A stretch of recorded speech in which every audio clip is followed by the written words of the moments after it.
வணக்கம் நேயர்களே. நாம இந்த பதிவில் பார்க்க போகிறது, அதாவது நம்மளோட ஃபார்முக்கு நியரில் இருக்கிற ஒரு ஃபார்மர். அவர் இதுக்கு முன்னாடி பார்த்தீங்கன்னா வெவ்வேறு ப்ரொஃபஷனில் வந்து அவரோட ஒர்க்கை வந்து பண்ணிட்டு இருந்தார். இருந்தாலும் அவருக்கு சொந்த நிலம் இருக்குது அப்படின்னு சொல்லிட்டு அவர் அந்த பர்டிகுலர் நிலத்துல நேப்பியர் கரணை, அதாவது எனக்கு ஒரு சீம புல் மட்டும் நான் நடவு பண்ணணுங்க அப்படின்ற ஒரு திட்டத்தோட வந்து வந்திருந்தார். இங்கே வந்து பார்த்ததுக்கு அப்புறமா இங்கே நிறைய வெரைட்டிஸ் இருக்குது. அதை நம்ம ஃபார்ம்லேயே வந்து அவருக்கு எக்ஸ்பிளைன் பண்ணியிருந்தோம். அது போக அவருக்கு இந்த பர்ட்டிகுலர் அது ஒரு மாடு மட்டும் வளர்த்தி, அதுக்கப்புறம் வந்து அதில் நாட்டம் இருக்கும் பட்சத்தில் நான் மொத்தமாக வந்து என்னோட பண்ணையை வந்து நான் ரொம்ப வந்து ஒரு ப்ரோக்ராமே வந்து அதிகப்படுத்தலாம். இந்த விவசாயத்துக்குள்ளார நிறைய இன்ட்ரெஸ்ட்லாம் நிறைய என்ட்ராகி நம்ம பண்ணலாம் அப்படின்னு சொல்லிட்டு பார்த்துருந்தாரு. இப்போ அவரோட அனுபவங்கள் இங்கே நம்ம ஃபார்மில் பார்த்தக்கூடிய அந்த ஒரு பர்ட்டிகுலர் எக்ஸ்பீரியன்ஸை பற்றி நம்ம கூட ஷேர் பண்ணுவார்.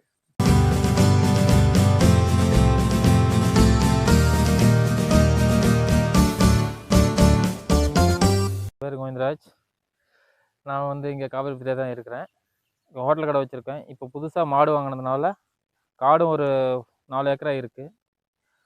புதுசாக மாடு வாங்கி பிஸ்னஸ் பண்ணலான்னு இருக்கேன். பால் ஊற்றி கடையையும் பார்த்துட்டு இதையும் அடிஷ்னலாக அதுக்காக தான் இப்போதைக்கு சாம்பிளுக்காக ஒரு மாடு வாங்கியிருக்கேன். அதுக்காக கரணை வாங்கலான்னு வந்தேன். இங்கே நிறைய வெரைட்டி இருக்குதுண்ணா தமிழ். அதில் சூப்பர் நெப்பியர் மட்டும் நல்லா இருக்குதுன்னு சொன்னாங்க. அது எப்படி இருக்குன்னு ஃபஸ்ட்டு சாம்பிள் பார்த்துட்டு இது எல்லாம் 4 ஏக்கராவும் போடுறதுக்கு அதுக்கப்புறம் பார்த்துக்கலாம். இப்போதைக்கு சாம்பிளுக்கு மட்டும் பார்க்க வந்திருக்கேன். இப்போ நீங்க வாங்கியிருக்கிற மாடு என்ன இனம் அப்படின்றது தெரியுங்களா? இல்ல அம்மாவுக்கு தான் தெரியும். ஓகே, எனக்கு அதை பற்றி நாலேஜ் இல்லை. இப்போ தான் என்ட்ரியே ஆயிருக்கேன்.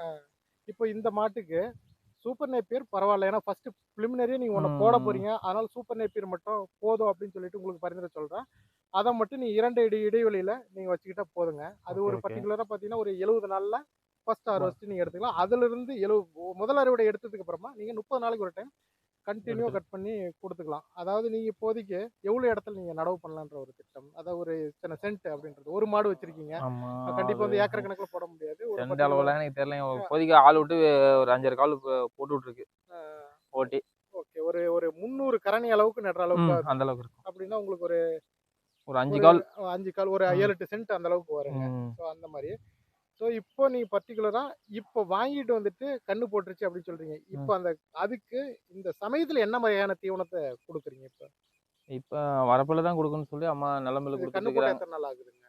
இப்போ 4 நாள் தான் ஆகுது. இப்போ வரப்புல போடுங்க. அதுக்கப்புறம் தான் பச்சை தீவனம். உங்களுக்கு 60-70 நாள் ஆகும். இல்ல அதுக்கப்புறம் சோளத்தட்டு இதெல்லாம் நார்மலா இருக்கிற சோளத்தட்டு நார்மலா இருக்கிறது. அப்புறம் காட்டுங்களா பச்சை புல் வெளியில தான் இந்த மாதிரி இருக்கிறது எடுத்து நிற்கும். சரிங்க. இதுக்கப்புறமா இது உங்களுக்கு செட் ஆயிருச்சு அப்படின்னா மேற்கொண்டு இதை விரிவுபடுத்த அதுக்காக தான் இப்போதைக்கு சாம்பலுக்கு ஒரு மாடு பர்டிகுலர் ஒரு 4-5 எதுவுமே தெரியாது. அதை பத்தி எனக்கு அம்மாவுக்கு மட்டும் தான் தெரியும். ஏன்னா அம்மா தான் ஃபர்ஸ்ட்ல இருந்து பண்ணிட்டு இருந்தாங்க. கடை வச்சதுல இருந்து அவங்க நம்ம இதை பத்தி போகவே இல்லை. இப்பதான் ஆரம்பிச்சிருக்கு. நீங்க இதை பண்ணி பார்க்கலாம். அதுக்கு நீங்க இந்த மாதிரி குறிப்பு நான் சொல்றது இந்த மாதிரி டீட்டெயிலோட இந்த இடைவெளியோட இந்த நாட்கள் இந்த மாதிரிலாம் இந்த பயிரை வந்து எப்படி சாகுபடி பண்ண டீட்டெயில் நான் உங்களுக்கு சொல்லிட்டேன் ஆல்ரெடி. அந்த மாதிரியான விஷயத்தை நீங்க கடைபிடிச்சீங்கன்னா இந்த பயிர் வந்து சக்சஸிவ் வந்துடும். மேற்கொண்டு உங்க பண்ணை வந்து விரிவடைறதுக்கு வாழ்த்துக்கள். நன்றி.